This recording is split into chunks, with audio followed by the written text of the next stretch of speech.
My sister unintentionally toppled my $3,000 wedding cake after I declined to give her a condo for her 21st birthday. Whoops, she giggled.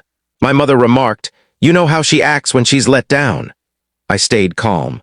That night, I withdrew my co-signature from her lease agreement from the previous month and locked the relocation funds.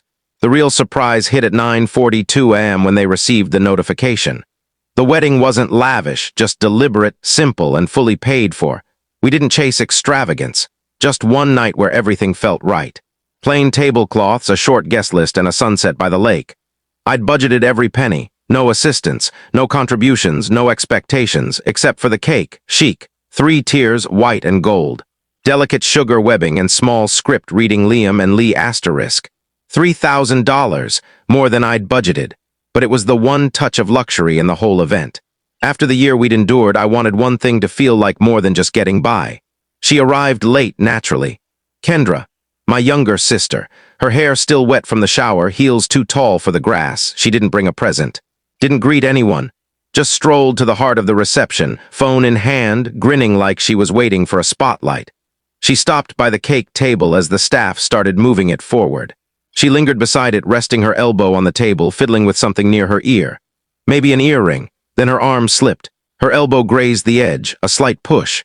The cake tipped, wobbled, and fell. Icing, shattered glass, gasps, then quiet.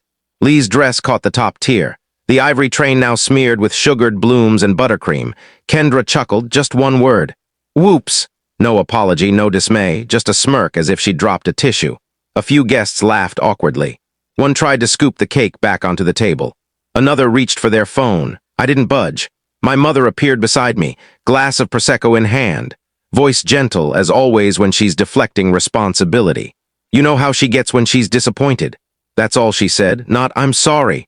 Not "this is unacceptable," just that. A shrug wrapped in empathy. I didn't respond, just stared at the wreckage on the floor, then turned and walked to Lee. Later in the venue's guest bathroom, we were both hunched over the sink trying to save her dress. Lee dabbed quietly at the fabric. "Was that deliberate?" she whispered. I looked at her in the mirror. The mascara smudged under her eyes. The shake in her hand, I didn't answer immediately, just kept pressing the cloth against the fabric.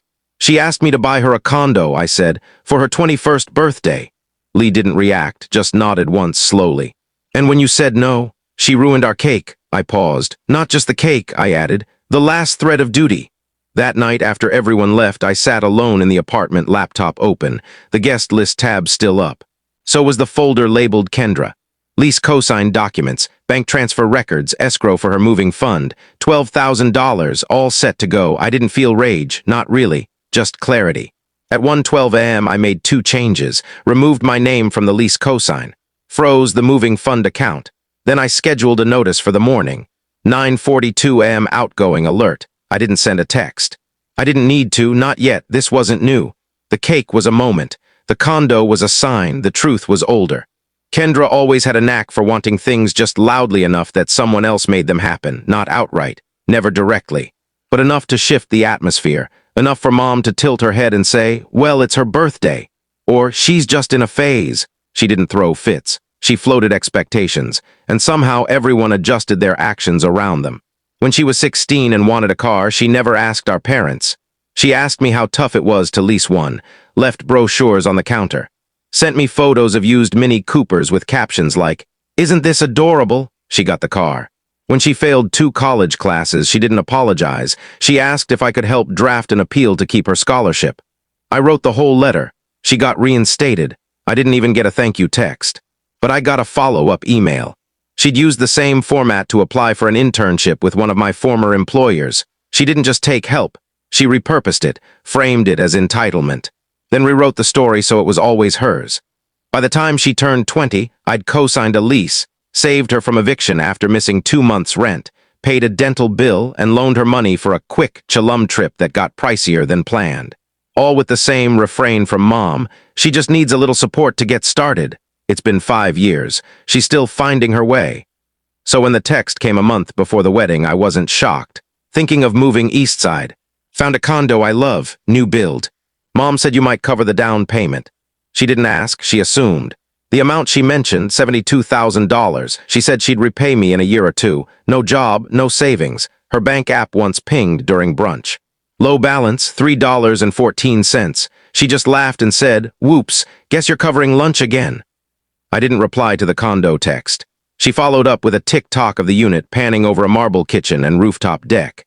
Caption manifesting this, "Ignore my broke brother blocking my blessing lol." That was the moment it changed. Not because she mocked me. I was used to that, but because she made it public. She cast me as the barrier. The villain in her tale of deserving more. I spoke to Mom 2 days later, kept my tone even, though my chest felt tight. She posted about the condo, I said. "This isn't a game anymore." Mom sighed. "If you can help, it'd ease the tension. She feels left behind." "I already co-signed her lease," I said. "She said you didn't really help. I fund her moving account." "She said that was your choice." There it was, the disconnect, the reframe. The selective memory, every contribution erased unless it came with a smile, a bow, and silence. I remember the first time I learned to stay quiet. I was 13. Kendra was 8, at the beach. She wanted my boogie board. I said no. She cried. I got grounded, not because I'd done wrong, but because she's younger. "She's tired. Don't make it worse." So I stopped making it worse, stopped reacting. I learned that the less I said, the easier it was for everyone. Over time, they mistook my silence for consent. My courtesy for permission, my boundaries for bad timing. The cake wasn't just a cake. It was her final act. She didn't knock it over by accident. She did it because she didn't get her way. And she knew there'd be no real fallout. No confrontation, no scene, just another sigh, another reshuffling of memory until it became a misunderstanding. But not this time. That night when I froze the fund and pulled my name from the lease, it wasn't vengeance. It was a correction. A quiet, firm no, a closing of a door left ajar for years, and still I didn't text her. I waited. Because I knew when the notice hit, 9:42 a.m., they'd finally see.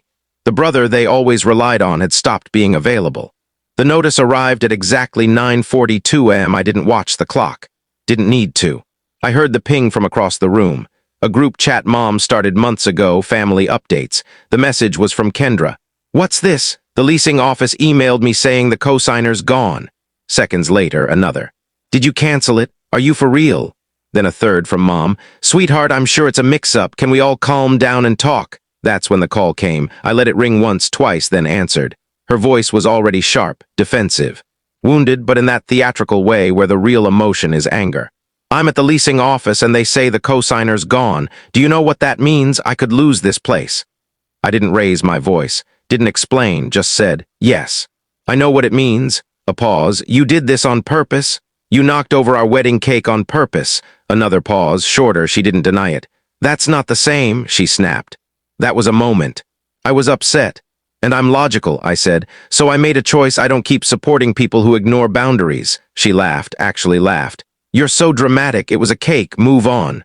Then she hung up, no apology. No accountability, just the same old dismissal now framed as "you're too sensitive." By noon, Mom showed up at my apartment. No call, no heads up, just the buzzer and her voice over the intercom. "Please, we need to talk."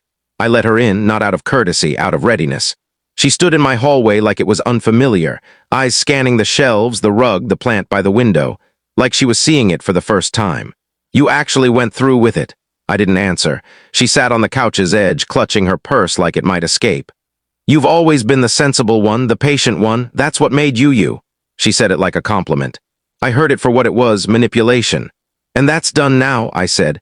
"That version of me is gone." She blinked, like she hadn't expected that response, like she thought I'd fold once she showed up. "You can't just abandon your sister." "I didn't, I just stopped funding her life." Her voice rose just a little. "She's young, she's 21, she's your sister." "And I'm your son," I said slowly, clearly so she couldn't twist it. "And I'm done being rewarded with silence for being responsible." She didn't cry, didn't yell, just stood, smoothed her shirt and said, "Fine, I guess we all know where we stand." Then she left, no hug, no final words. Just the sound of the door clicking shut, like a period at the end of a sentence. But the consequences weren't over. That evening my cousin Jordan called. We hadn't talked in over a year. "Just wanted to say I saw the thread and I'm proud of you." I blinked. "Thread?" He sent me the link. Kendra had posted a TikTok story time. Caption: "When your brother sabotages your future because he's jealous of your shine." 10 seconds of fake tears, saying things like, "He left me homeless. He's always hated me. He's never supported me." Then, "This is what happens when you outshine the golden child." The comments were a mix of outrage and pity. But none knew the truth. that she'd never been homeless, that she lived rent-free for months, that I'd covered every crisis without asking for repayment, that the only thing I stopped giving was silence. Until now, I didn't reply, not online. Not in texts, not in group chats where cousins now murmured, "I'm staying out of this, but hope you're okay." But silence carries weight, and mine was starting to fill the space. The final break came the following Sunday. Mom invited us to brunch. A family reset, she called it. Lee didn't want to go, she knew, felt it before I did. This wasn't a reset. It was a restoration for them, to return to old patterns, me silent, Kendra excused. Mom mediating, no one accountable, just back to normal. But I went, because I needed to know, needed to see if any part of this family still valued truth over performance. The table was set with fresh flowers and forced warmth. Pancakes, mimosas, small berry bowls, as if hospitality could erase the past. Kendra sat at the table's far end, sunglasses on indoors. Mom bustled like a host, offering coffee with a strained smile.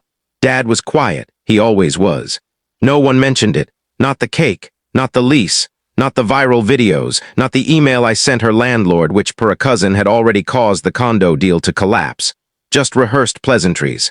Until midway through the meal, Mom looked up, sighed theatrically, and said, "We've all made mistakes lately. Maybe it's time to forgive." The room went still. Lee touched my hand under the table. I felt her fingers pressure, not urging silence. Not this time, just steady, letting me choose. I set my fork down.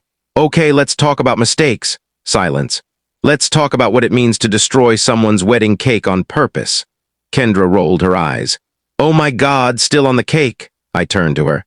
"You asked for a condo, I said no. You wrecked the centerpiece of our wedding. That's not a tantrum, that's intentional." Mom jumped in. She was upset. "So was I said, but I didn't go online and invent abuse for clout." Dad stirred in his seat at last. "This isn't the time." "It's exactly the time," I said, "because this is where the deception thrives, in the smiles, the polish.